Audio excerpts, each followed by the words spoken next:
नमस्कार दोस्तों, आज हम बात करेंगे सुसाइड के कारणों के बारे में। क्या वो रिस्क फैक्टर्स हैं, क्या वो कारण हैं जो इंसान को इतना मजबूर कर देते हैं कि वो अपनी ज़िंदगी ख़त्म करने के लिए तैयार हो जाता है। तो मैं हूं आपका दोस्त डॉक्टर राजीव कुमार शर्मा। वेलकम करता हूं हमारे चैनल है ब्यूटीफुल माइंड क्लिनिक में। सबसे पहले हम बात करते हैं जेंडर की। जेंडर का मतलब है कि मेल या फीमेल। अक्सर ये देखा गया है कि जो नंबर ऑफ अटेम्प्ट्स होती हैं वो तो फीमेल्स में ज़्यादा होती हैं, 3 गुना ज़्यादा होती हैं, बट एक्चुअल सुसाइड जो है वो मर्दों में ज़्यादा होता है। उसका कारण ये है कि जो मेल्स होते हैं वो ज़्यादा एग्रेसिव मेथड का इस्तेमाल करते हैं। उनको बाकी लोगों से हेल्प मांगने में थोड़ी हिचकिचाहट या शर्म ज़्यादा होती है किसी थेरेपिस्ट के पास जाने के लिए। अक्सर ये देखा गया है क्लिनिक पे भी कि फीमेल्स जो हैं वो ज़्यादा जल्दी आती हैं एक साइकोलॉजिस्ट या साइकेट्रिस्ट के पास बजाय एक मेल के। और इसमें एक इम्पॉर्टेंट फैक्टर है अल्कोहल। अल्कोहल जो है वो उसकी कंजम्पशन जो है वो मेल्स में ज़्यादा होती है। अल्कोहल लेने की वजह से हम इम्पल्सिव हो जाते हैं, एग्रेसिव हो जाते हैं, और कई बार हम वो चीज़ें कर गुजरते हैं वो जो हम शायद नहीं करते अगर हमने शराब नहीं ली होती। तो ये काफ़ी इंपॉर्टेंट रीजंस हैं जिसकी वजह से मेल्स के में सुसाइड का जो रिस्क है वो फीमेल्स के मुकाबले काफ़ी ज़्यादा है। उसके बाद अगर हम उम्र की बात करें तो 40-45 साल की उम्र में मेल्स में ये ज़्यादा होता है और 55 साल की उम्रों में ये फीमेल्स में ज़्यादा होता है। लेकिन अगर हम टीनेज स्टेज की बात करें 13 से 19 साल के बच्चों में, तो उसमें एक्सीडेंट्स और मर्डर के बाद तीसरा सबसे कॉमनेस्ट कॉज है मौत का सुसाइड, जो कि काफ़ी गंभीर बात है। और अगर हम बात करें 19 से 25 साल के बीच में तो एक्सीडेंट्स के बाद ये दूसरा कॉमनेस्ट कॉज है सुसाइड का, तो ये और भी ज़्यादा इम्पॉर्टेंट हो जाता है। उसी तरह एक इम्पॉर्टेंट चीज़ है रिलीजन।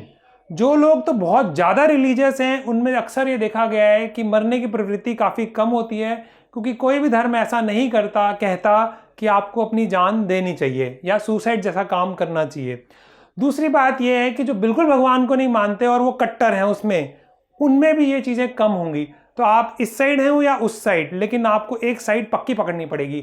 ऐसा नहीं है कि आप सिर्फ कभी कभार पूजा करते हैं या कभी कभार मंदिर जाते हैं या कभी कभार चर्च जाते हैं तो आपको प्रोटेक्टिव फैक्टर होगा। तो ये बहुत इंपॉर्टेंट है। उसके बाद हम अगले पॉइंट पे आते हैं, वो है शादी। मैरिज का काफ़ी लोग जोक्स बनाते हैं, मजाक बनाते हैं व्हाट्सएप में, सब जगह पे, कॉमेडी शोज़ में, बट मैरिज जो है वो सबसे ज़्यादा स्ट्रॉन्ग प्रोटेक्टिव फैक्टर है, और ख़ासकर फीमेल्स के लिए बच्चे होने के बाद। क्योंकि बच्चे होने के बाद कई बार ऐसा होता है कि क्लिनिक पे पेशेंट्स आती हैं, वो कहती हैं कि मेरी ज़िंदगी जीने का मन नहीं करता, बट बच्चे का मुंह देख के मैं ऐसा नहीं कर पाती। तो ये बहुत ही इंपॉर्टेंट है। और जो लोग अनमैरिड हैं या एक दूसरे से अलग हो गए हैं या जिनका डाइवोर्स हो गया है, उनमें जो ये रिस्क है वो और भी ज़्यादा है। उसके अलावा जो बहुत ही इंपॉर्टेंट पॉइंट है, खासकर है जो आज के सिनारियो में, वो है अनएम्प्लॉयमेंट या रिसेशन। ये देखा गया है कि जब भी अनएम्प्लॉयमेंट होता है या किसी की नौकरी चली जाती है तो वो रिस्क जो है वो 3 गुना बढ़ जाता है। उसी तरह जैसे इकोनॉमी में रिसेशन आता है, या आपने देखा होगा जब किसानों की फसल ठीक से नहीं हो पाती है तो किसानों में जो है सुसाइड की दर जो है वो बढ़ जाती है। उसी तरह ये भी देखा गया है कि जब कंट्री वॉर पे होती है या इकोनॉमी पीक कर रही होती है तो सुसाइड का दर जो है वो काफ़ी कम हो जाती है। तो ये काफ़ी इंपॉर्टेंट चीज़ें हैं। उसके अलावा मानसिक बीमारियां हैं या शारीरिक बीमारियां हैं, वो भी काफ़ी इंपॉर्टेंट रोल कंट्रीब्यूट करती हैं।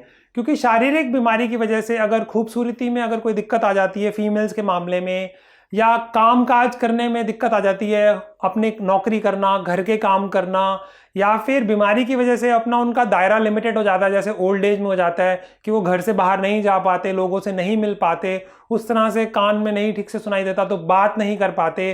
कैंसर या कोई और बीमारी है जिसकी वजह से दर्द बहुत ज़्यादा रहता है और वो दर्द बढ़ता ही जा रहा है, समय के साथ दवा लेने के बाद भी इम्प्रूवमेंट नहीं आ रही है, तो उसमें भी सुसाइड के रिस्क जो हैं वो बढ़ जाते हैं। उसके बाद अगर हम बात करें, सबसे ज़्यादा बड़ा रिस्क होता है वो होता है अगर किसी ने पहले कभी सुसाइड किया था और उसमें वो कामयाब नहीं हो पाया।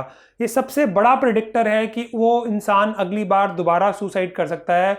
और सबसे इंटरेस्टिंग बात ये होती है, जो ध्यान रखने वाली है, पेशेंट तब सुसाइड नहीं करता जब वो डिप्रेशन की बिल्कुल गहराई में होता है, वो तब करता है जब वो ठीक हो जाता है, या ठीक होने के 3 से 6 महीने बाद जब उसको रियलाइजेशन होती है कि वो ज़िंदगी में कितना पीछे रह गया है।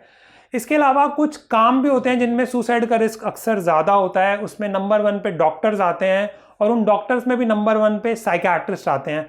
उसका भी एक साइंटिफिक रीज़न है। उसका रीज़न ये है कि अक्सर मैंने ये देखा है कि जो लोग साइकियाट्रिस्ट बनते हैं उनमें कहीं ना कहीं उनकी फैमिली हिस्ट्री होती है कि उनकी फैमिली में किसी को स्किज़ोफ्रेनिया रहा होता है, या उनकी फैमिली में किसी को बाइपोलर रहा होता है, या उनकी फैमिली में किसी को डिप्रेशन रहा होता है।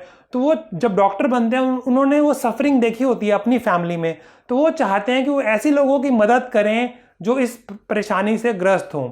अब लकीली मेरी फैमिली में तो ऐसा कुछ नहीं था, बट क्योंकि मैंने 12 साल तक मेडिकल डॉक्टर्स को पढ़ाया है जो MBBS के बाद MD की तैयारी कर रहे हैं, तो काफ़ी लोग जब साइकियाट्रिस्ट बनना चाहते थे तो वो मेरे से पूछने आते थे कि साइकियाट्री कैसी ब्रांच है, इसमें कैसे पैसे होते हैं, घर वाले मना कर रहे हैं, इसमें रिस्क है सुसाइड का या नहीं है। तो मैंने भी ये देखा, जब मैंने उनसे बात की तो बहुत बार ऐसा निकला कि उनकी किसी ना किसी फैमिली मेम्बर को ये प्रॉब्लम थी। तो वो इसलिए सुसाइड रिस्क नहीं बढ़ता कि वो साइकियाट्रिस्ट बन गए हैं, बल्कि इसलिए सुसाइड रिस्क बढ़ जाता है क्योंकि वो ऑलरेडी प्री डिस्पोज्ड हैं जेनेटिकली, क्योंकि खानदानी ये परेशानी है।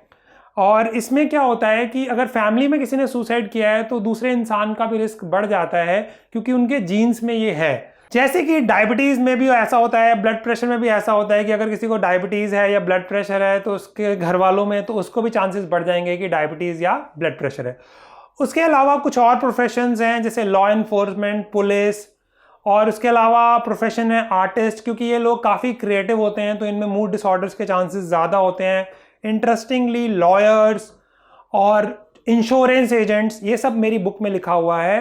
तो ये इंपॉर्टेंट रिस्क फैक्टर्स हैं जो सुसाइड के लिए हैं। उसके अलावा साइकियाट्रिक इलनेसेस होती हैं, कौन सी मानसिक बीमारियां होती हैं, और बल्कि ये मैंने बाकी वीडियोस में भी शेयर किया है, 95% केसेस में तो साइकियाट्रिक इलनेसेस होती हैं, मतलब कोई ना कोई मानसिक बीमारी होती है जिसकी वजह से ये इंसान ये कदम उठाता है, क्योंकि उनकी अपनी एक लंबी लिस्ट है, वो हम शेयर करेंगे अगले वीडियो में। इस वीडियो के लिए दोस्तों इतना ही, आज के लिए धन्यवाद।